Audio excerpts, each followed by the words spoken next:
today. I'm glad the winter is not so cold. I doubt if these old bones will see me through another.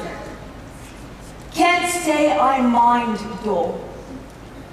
I've seen enough in my life. Why I should have been spared to live so long when so many of the dear friends were taken from us is beyond me. I think I would have gladly given my life, especially after losing my beloved Tahireh. But perhaps it's just as well to have one or two people who have lived through it all, witnessed it all, someone to tell the young ones what it was like in those early days. How exciting it was to see the first glimmerings of the dawn breaking in a new day, a new and wonderful age. What suffering we endured, as one friend after another was taken from us to endure unspeakable torture as they died. But yet, all the time there was this song of triumph in our hearts. We knew our cause would prevail. We knew we could not fail. She was splendid. She was so different from the other girls, was so intelligent. Her father, he encouraged her at first and gave her an education which in itself was a rare thing, educating one's daughters. She became renowned as the most brilliant poetess and scholar, and the people might even have accepted her if she hadn't so openly embraced the cause of the Bab. But the script was not a word she used much. She was on fire with the beloved Bab and burnt herself out in one bright, brief flame. She so openly proclaimed the cause of the Bab that her own husband divorced her. Good riddance, I said at the time. But then her own father, he turned against her. She was being kept a prisoner in her own home in Ghazvin until Baha'u'llah arranged for her escape. He said, go to Badasht, meet us there, and so we did. And there we found more than 80 of the Bab's disciples had gathered. Baha'u'llah had rented 3 gardens with magnificent tents. It was also splendid, and Qudus, one of the earliest of the Bab's disciples, was even there. Everyone was given a new name. That was when she was first called Tahireh, the pure one. And all these new ideas were coming out every day. All the old outworn traditions and practices were being overturned. I can't tell you what it felt like. As if the whole world were being recreated. I got this feeling like before a thunderstorm of things building up and building up, as if we were reaching some catastrophic turning point after which things would never be the same again, and there would be no going back. It was quite frightening how it happened really.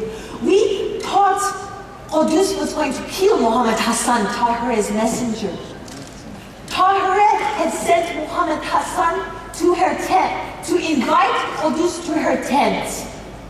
Qudus refused. 3 times he refused.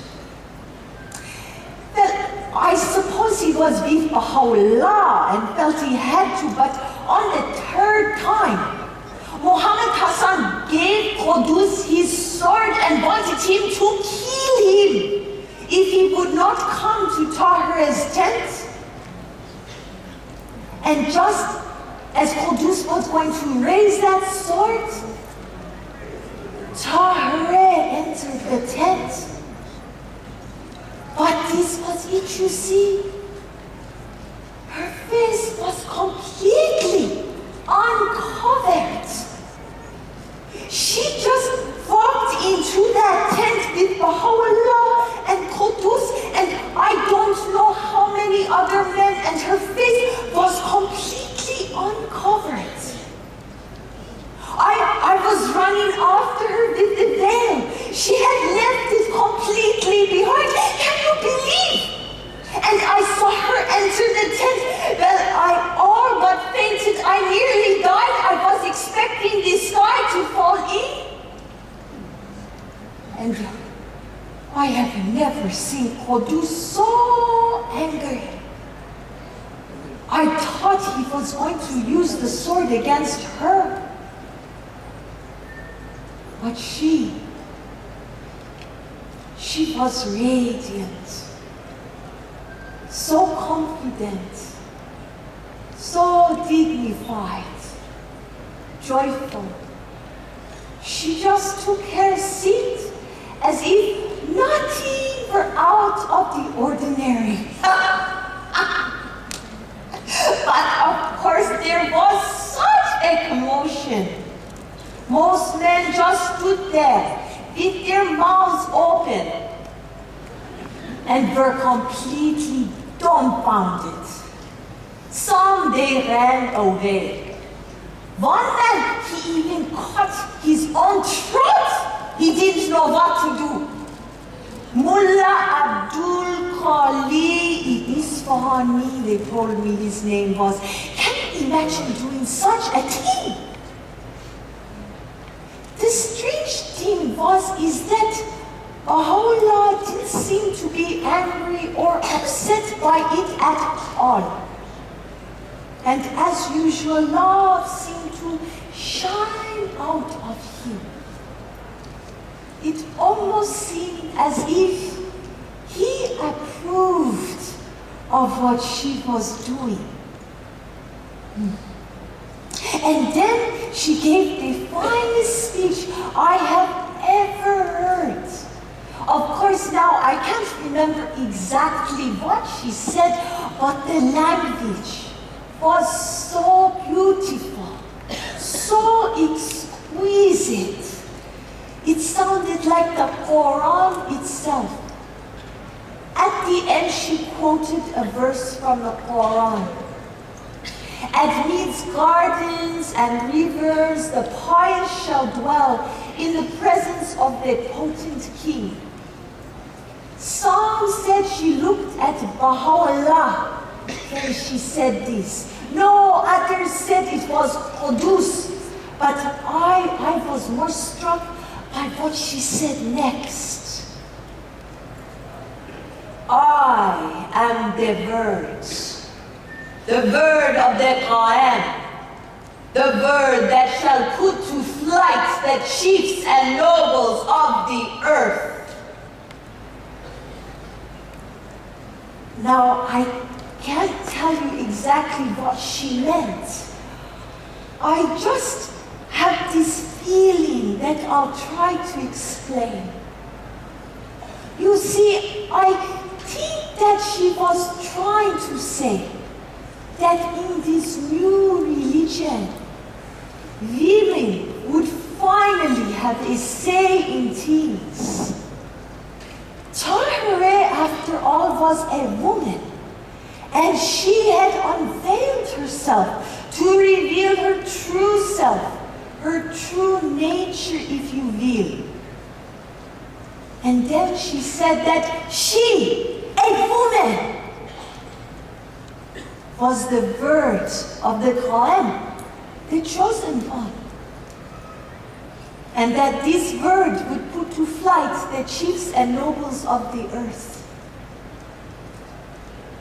Can you imagine a world where the women would have an equal say in things, where women would have rights over their own children, maybe even a say in who they were going to marry? When I sit and think about all the changes, my mind, it reels. I can even see us moving towards a world where gentleness, kindliness, and compassion were valued just as highly as manly strength and all the warlike qualities that they seem to value so highly. In those early days, we expected things to happen almost instantly. And when all the persecutions began, it was tempting to think that it had all been for nothing. But now I see that Tahireh was the morning light, and that full daylight is still to come. Then they took Tahireh. I thought I would die from grief. I was away visiting my mother at the time. And I can never forgive myself for not being at her side. I heard the whole story from the lady she was staying with, the mayor's wife. I found it difficult to listen to her. I could not accept that she had just let Tahireh go and done nothing to stop it. Of course, I know there was really nothing that could be done, but I just feel that if I had been there, I would have begged and pleaded and torn at her murders in my own bare hands. Futile though it may have seemed, but then again, it was never any good pleading with Tahireh. She was so strong. Her intelligence was the equal of any man, and she could run circles in the religious arguments with the religious teachers. And as for courage, well, just look at the day she went to her death. She knew all along, of course. It was almost as if she had planned it and willed it to happen. She knew things. After all, she recognized the God from a dream. The lady said that she put on a beautiful white silk robe and anointed herself with exquisite perfume. Then she said, I am preparing to meet my beloved, just as if she were going to be married. No sorrow, no fear, no anger or regrets, just as if she were going to be married. I am preparing to meet my beloved. I hope I can be as strong and full of courage when my time comes. She told the lady straight out that she would soon be arrested and condemned to suffer martyrdom. Then she asked the lady that her son accompany her and make sure that she was permitted to keep on her white robe when she was martyred. She said she wished for her body to be thrown into a pit. Then she retired and spent the day in prayer and fasting.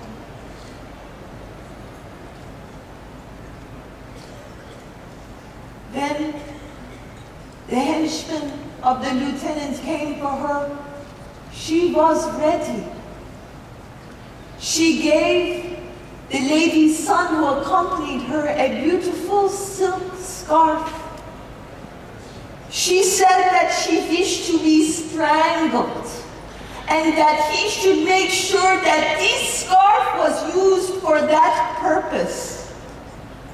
The lady said that it was only because she loved Tahireh so much that she was able to obey her request and let Tahireh go. I could not have done it. I would have pleaded with her and battered at her door and said, "Tahireh, escape!"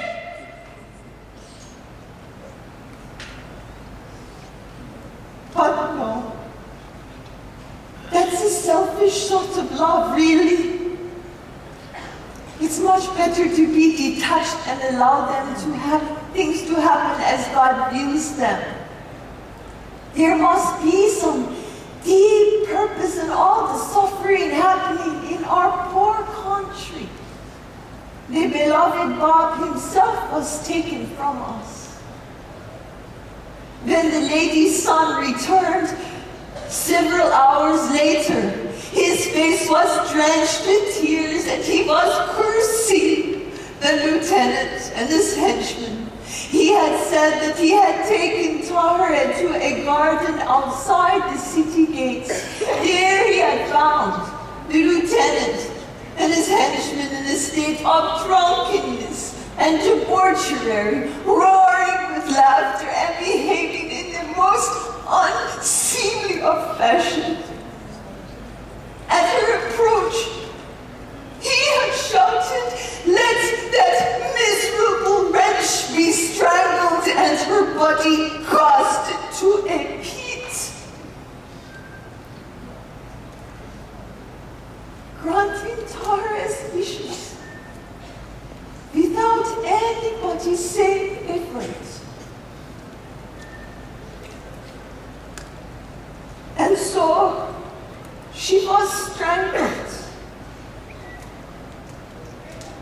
and her body was cast into a pit. I had no wish to go on leaving them. It seemed the hardest thing that I should have been spared when I would have gladly given my life. But as time went on, I began to hear her whispering to my soul, "Be patient, be steadfast, a new day will dawn. Be the Lord's mercy to man." I realized that the only way I could serve my beloved Tahireh was to serve the cause she had given her life for. I am told she said before she died, "You can kill me as soon as you like, but you will never stop the emancipation of the women." I understand that it will take a little time, or perhaps a long time, before the women in the East realize that they can be equal to the men, before the men realize that it is their honor to promote the cause of women. Perhaps there are women in the West who can sense this new movement within the womb of the earth. Women with the strength to sacrifice themselves and the courage to stand up for the furthering of God's will.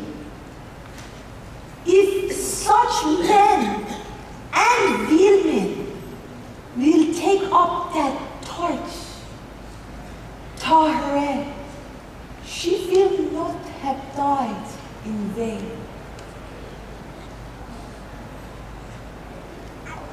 As God is my witness, I sacrificed my life for him.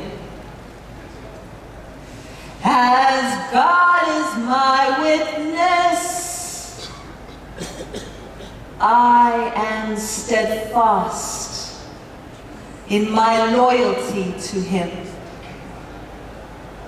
As God is my witness,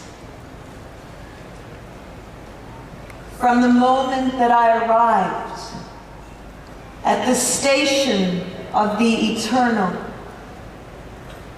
I set aside everything but him. As God is my witness, from the ancient eternity and the revolution of ages, I have been steadfast in my loyalty to him. As God is my witness, he looked on me with the eyes of acceptance. By God, there is no other object of my affection than acceptance by him. As God is my witness, look at mortal Eve with her immaculate heart. Who is the object of her affection? Not but Baha'u'llah. As God is my witness, I beg from the magnanimity of the self-sufficient God that my blood might be shed for Baha'u'llah. As God is my witness, all the hardships I have endured in the passing of these days was naught but in the path of his companionship. As God is my witness, as God is my witness, any speck of purity within me has been made possible through his bounty and favor